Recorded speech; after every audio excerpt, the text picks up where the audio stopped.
Нұрдәулет анасымен татуласты. Нұрдәулет пен әпкесі Толғанай әлеуметтік желіде ешкім күтпеген мәлімдеме жасады.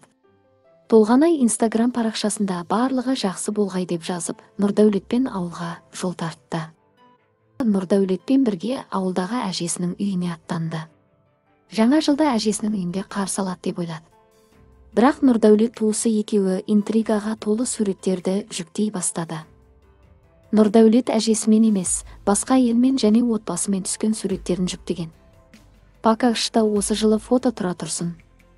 Ертең Алла қаласа қалаға барған соң күшті видеолар салатын боламын, деп жазды Нұрдәулет. Осы жайттан кейін сенің қасыңдағы әйел, бұл сенің анаң ба, анаңмен татуластың ба?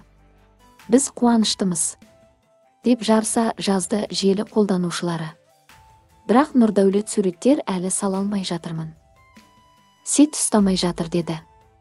Естеріңізге сала кетейік, қазір Нұрдәулет отбасымен бірге тойға қызу дайындық үстінде. Нұрдәулет айдаға үйленбекші, ал олардың үйлену тойы болғалы жатыр. Естеріңізге сала кетейік, осыдан бір жыл бұрын Нұрдәулеттің өмірінде қайғылы оқиға болған еді. Бір жыл бұрын Нұрдәулеттің қарындасы жол апатынан қайтыс болған. Мұса қыз алып қашам күтіңіздер. Жаңа жыл тосын жайттарға толы болды. Мұса әлеуметтік желідегі парақшасында бүгін қыз алып қашам күтіңіздер деген видео жариялады. Біз қыз алып қашуға келе жатыр ағайындар. Бәрін стористен ертең постқа салам, Алла бұйырса. Көріңіздер, қараңыздар. Осылайғы эфирінде қатысушылар Мұсаның эфир сыртында қызы бар деп жиі айтатын.